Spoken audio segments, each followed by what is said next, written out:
บายดีมากเด้อก็ได้ยินว่าแต่ก่อนเพิ่นเคยมีหูพางตุ้ยไง เฮ็ดจังไหนจึงแบบว่าคือมันโลหลังโอกาสแบบนี้ เป็นยอดนั่นคุมอาหาร คุมอาหาร โดยเพราะว่า 70%เป็นคุมอาหาร โดย อีก 30%เป็นออกกำลังกาย ออกกำลังกาย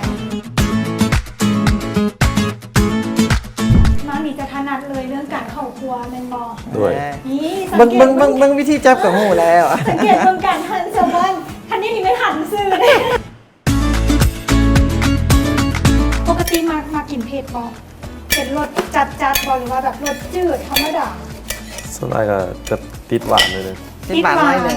ถ้าท้องกินหวานหลายแล้วมันสิรสบ่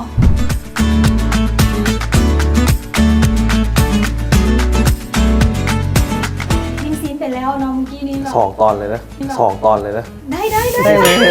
ลย